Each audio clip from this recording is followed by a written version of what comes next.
What is up, guys? It's Doodoo Poker here, back for another video. Today we are going to be looking at how to exploit the reg population on the flop as the 3-bet pot in position pre-flop caller.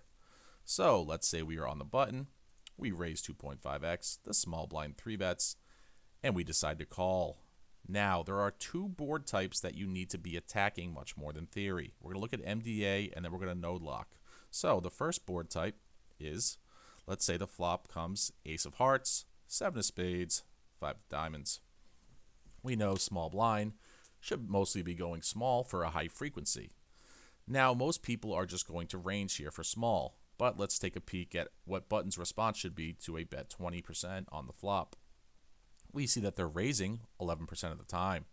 So what I'm going to do is I'm going to go into the AI and I'm going to node lock my opponent to just using a bet small size. So we go to the node lock and we see we just use one sizing, and let's see what the new raise percentage is. Interestingly enough, you actually raise less, but we have to look at small blind's response to the raise, because we see here small blind only folds 25% of the time. Well, let's take a peek at MDA. In MDA, this is the field as the 3-bet pot out of position pre-flop raiser. We see when our opponent goes small, facing a 2 to 4x raise, that GTO is 30 to 34%. We see that they're actually folding 42%. So there is an overfold. Okay. We also want to go to filtered MDA. If we go to filtered MDA and we look at bet fold on the flop based on board type, we go to ace high and we see them folding 43.5%. Now in my sim, I'm going to be conservative. So let's say instead we make two reasonable assumptions. The first assumption is that our opponent is ranging for small. The second assumption is that they fold 38.7. Now the MDA has 43.5, but I want to be conservative. So if my opponent ranges this board and he folds around 39%, I get to raise 70% and never fold. Now that might surprise you, but we have to look at what theory is actually defending with. We see from theory in the original sim that if I raise, small blind is supposed to defend hands like king queen. Do you think a person is really calling the flop with king queen or queen jack, the no equity hands? I don't think so. So what we need to do is be more realistic and have them fold all the backdoor floats on the flop, and we see that it's going to be a profitable raise. So the first board type is ace high boards, specifically ace low boards. Now, the second board type that we're going to be looking at is monotone boards. Now let's go to monotone boards. Okay, we see in monotone boards, let's go to here. Let's say I'm in the same positions, button opens, our villain who's in the small blind 3-bets, and we decide to call. Now the flop comes king of diamonds, 7 of diamonds, 3 of diamonds. We see here you're supposed to check 38% of the time, but most people will just range for small. So if I did show you the theory outputs, you see that there's almost no raising range here. But we have to look at MDA. Remember, MDA filters are what's important here. So if I go to bet fold and I go to flop monotone board, we see that over a huge sample, they are folding 44% of the time. Now, how often are they folding here? Well, they're only folding 36. So we have to put that number to 44. So if I go here and I see I raise, let's turn this into 44%. So what I have to do is I have to go to node lock. I have to go to set strategy. I have to go 100. And all these hands that I don't think are calling, let's see flop. Do you think a hand like queens with no diamond is calling?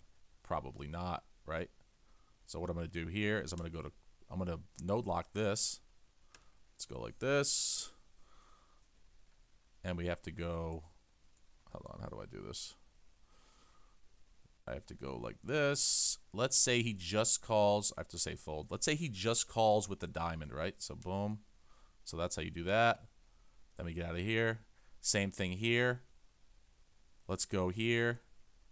and then I go like this, and we just say just call with the diamond. Diamond, boom. Same thing here. Sorry guys, I'm still getting used to this, but bear with me. All right, so here we say all the diamond, non-diamond 10s fold. And then here we see all the non-diamond 9s fold. And then here we see, oops, we'll say just the diamond 8s call.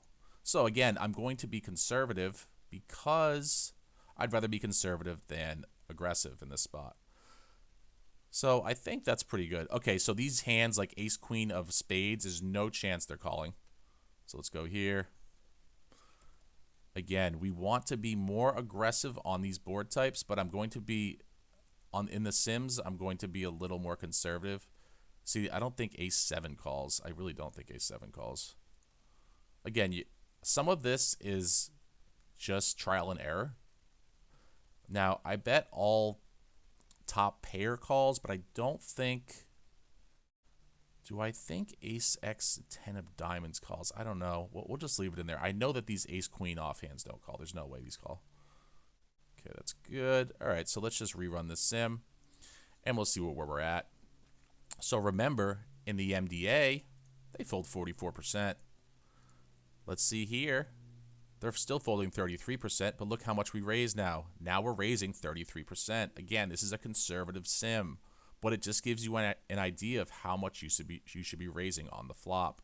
So if they range, which they shouldn't, and they fold only 33%, you should get a 32.8% raising range. So let's go over this one more time. Two types of boards you want to be attacking is the monotone boards and the ace high boards, because we see from MDA that on flop ace high they fold 43.5%, and on flop monotone they fold 44%, sorry. Also, one more thing I wanted to note. The population is folding 2 to 3% more on the flop when c-betting from the small blind than versus the big blind. This makes sense from pre-flop, because we know pre-flop that population is going to be stronger from the big blind, because if you look at population, we see, let's go back to this actually. We see population, small blind, it's supposed to be 3-betting around 14%, and population usually hits this target. Because it's linear and intuitive, they usually are between 13 and 14%. But here, population is supposed to be 3-betting around 14%, and they only hit around 11%. Okay, so there's a huge discrepancy between a big blind 3-bet and a small blind 3-bet. So what you should be doing is you should be attacking the small blind c-bets more than the big blind c-bets. So what we do here is we attack the monotone boards and the ace high boards, and we also know that if it's a small blind c-bet, we are more aggressive than if it's a big blind c-bet. All right, guys. We got through that. I know a lot of information in there, but if you like this content, please give me a like, please give me a subscribe, and new video every single day, 9 a.m. Eastern Standard Time, and I will see you in the next video. Take care.